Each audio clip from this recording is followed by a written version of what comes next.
think a little bit. So, we've got one person here, a few next door. How are you doing? It's alright, everybody will hear you. It's alright.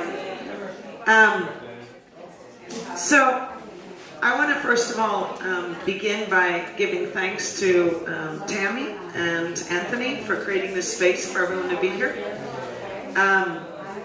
Also, I want to acknowledge the spirits of this land and this place, and thank them for creating a space for us to be together and to be received in this space. So thank you very much for that. So today is an unusual day for me, and my name is Michelle Adam. I didn't mention that. And today I'm going to talk about soul retrievals and dealing with trauma that we've carried for a long time, and how to start unraveling some of that so we can be here together in a more full way. Before doing that, I also want to acknowledge my father, who died 3 years ago today. He died today, and I just want to acknowledge him wherever he is in his spirit, that in this day he was able to open his wings and fly to a new place. And may he be blessed in wherever he is. So what I want to talk about is I do healing work, I do shamanic work, and also I do pranic healing work, working with energies and clearing the energy field. And something I've discovered over time is that there are two things that are super important if we're going to be whole on this earth. And that is, one, in order to be able to do healings, in order to be able to do soul retrievals, which I'll talk about, it's really important that we clear the aura and we clear what it is we no longer need. But aside from that, once that work is done, it doesn't matter how much we clear if we're still carrying the traumas that we've carried in our life. So what I've discovered is, in the shamanic world we call it soul retrievals. And what we do is we actually go into the underworld, which in many ways is the unconscious, and we access those places where we've had trauma, where we've had issues that have blocked us from fully being here. And a soul retrieval, the idea of a soul retrieval in the shamanic world is that you actually have parts of yourselves that are not here. So you have a trauma that happened, maybe somebody hurt you, or you moved, or you felt you weren't at home, or a part of you was traumatized by some severe situation, a car accident, anything. Those traumas, what happens is a part of us in the physical world, or the way we talk about it here in this earth world, is shuts down. In the shamanic world, we actually say that that part of our soul leaves us, and that we're missing a part of ourselves. I see it more as it doesn't quite leave us, but it like a fist, it closes up and it's not accessible to us. And so what I discovered is beyond, so in the shamanic world, what we do is we actually go on a journey to the underworld, and we retrieve that part of that person for that person to bring that part back. And then we do it through a process by which we ask that part of ourselves that was traumatized, we go to that place before that. And we say, what is it that the agreement is there? What is it that you are here to give to the world? And what is it that I, as an adult, as the one carrying this soul part, need to honor in order for you to stay here? So what is the agreement that I need to make? And what are the agreements that I made that made you go? In other words, they're the agreements that are no longer needed. The ones we need to burn up. For example, an agreement might be, when I was a kid, I just say, I'm not supposed to speak my truth. And so I make an agreement, maybe not just in this lifetime, but many lifetimes, that I'm going to stay quiet in order to be loved. And that's an agreement, maybe. And so we also learn to say, okay, what were those agreements we made, and what do we need to get rid of?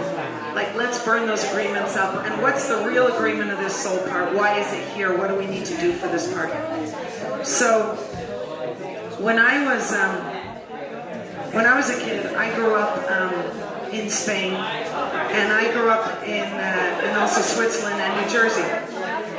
So I have a novel that I've written. It's called Child of Duende, and it's based on the essence of duende. Is a Spanish word, and it's a word that means the spirit of the earth that one must awaken in the remotest mansions of our blood.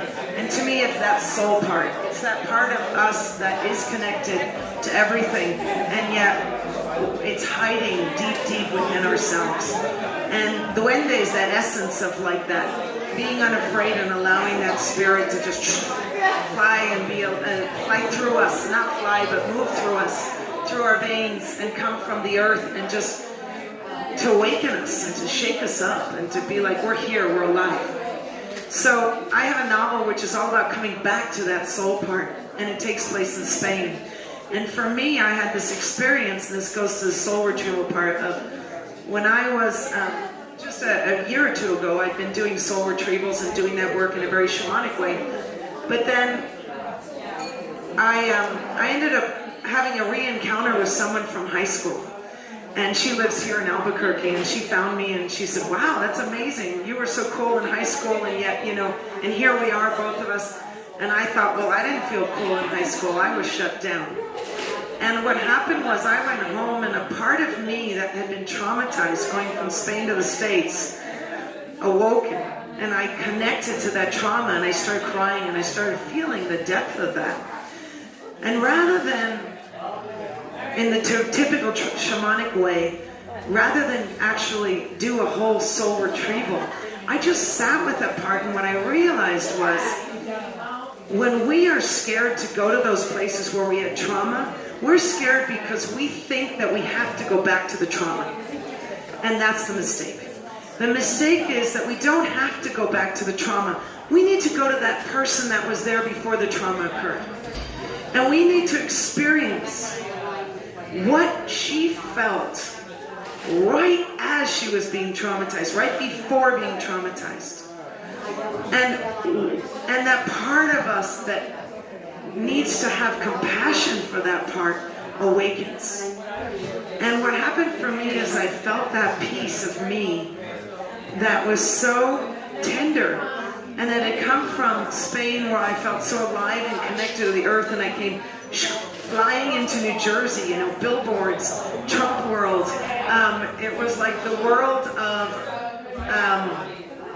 materialism, of everybody's acting, as perfect as they can, but for me, there was no sense of home that I could connect to there. And so, when I sat with that part of myself that felt so not there in high school, and the one that my friend, or this new friend now, said she saw someone there, and I didn't. I was not there. And so when I sat down and I sat with that part, I cried deeply. But I didn't cry in trauma. I cried from a place of compassion for that little girl that went into shock. And what I did is I invited her with all my heart and love to come back to me. And to have enough compassion to feel her and to feel that tenderness and to hold her and to cry for her. And when she came back, it was like that trauma that I lived my whole life about not feeling at home in this country. I was able to release that trauma because that spirit of that little girl came back to me. And I had done the work of clearing the way, clearing the cobwebs for so many years of what was messy. But I needed to fill in the gaps that were empty. And a lot of times a teacher I studied with, Martin Prechtel, a powerful shaman of the Mayan tradition in Guatemala, he used to say, he said, when you empty out, when you clear out of the crap that you've been carrying, stay still for a while. Don't fill it up so fast. Give time for that part of you that needs to fill it in, to fill it in. And so what I felt was, what I realized was, when we do this soul retrieval, when we retrieve these parts of ourselves, what we can do ourselves with the help of someone, but they don't need to do it fully for us. And that is to check, what are those places in our life? Literally make a list. What are the places in our life where we checked out? And I don't mean checked out for a second. I mean checked out and then never came back. What are those places? And we all have them. Whether we're 50, 100, or whether we're 7 or 8 years old. Those places are there. It can be even when we were born. And go back to those places. And rather than be afraid, have somebody be there with you. A healer or someone who can guide you. But be okay with the fact that you can be guided right back before that place. And you can feel the love of that person that you want to bring back. Then bring her back. And invite her back to a clean house. To a house you've cleaned out, you've done the clearing. Now invite her back. And the last thing with this is, there was a woman that was a teacher of mine, a very powerful meditation teacher who had done all this work. And we were in Oco Caliente in this hot tubs, in the soda bath, actually, of all places, which is very much like a womb. And she starts telling me about something that happened to her when she was a kid and how she's allergic to cats. And she tells me this experience of all of a sudden how this cat she had been holding suddenly started clawing on her because a dog came after her. And then literally how the dog had killed the cat as it was in her arms. And she said ever since she was allergic to cats. And I said, well, why don't you go back to that place? This is someone who'd done all her work, you know. But everybody needs that guidance. And I just said, go back to that place. I'll go with you. And she said, there's no way I'm going there. It's too traumatic. I can't. I said, you don't need to go to the trauma. Just go right before. So bit by bit, I guided her back, and she went back there. I mean, she's a wonderful woman. She just went back there. And she just started crying. And she started feeling the love she felt for that cat. And like how she felt like she was its mother. And how she had not had children, or she had one child but never been able to connect the way she needed to do children. Because she had felt that place of a mother holding this cat and having it ripped away.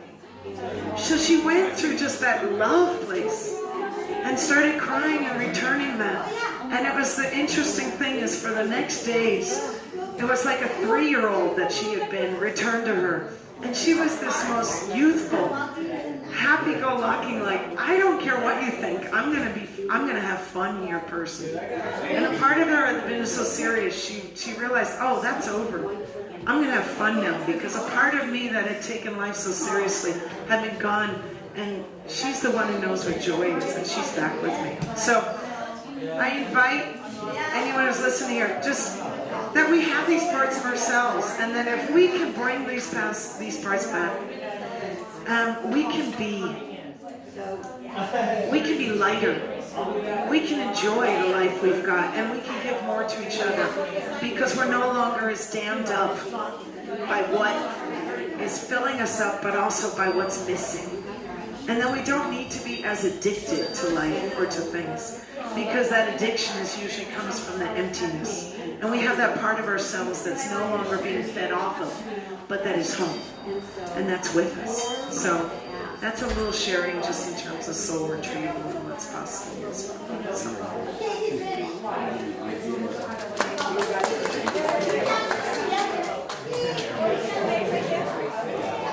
Sorry.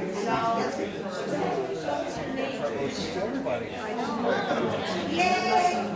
Oh shit! Shit! Shit! Gotta stop the video.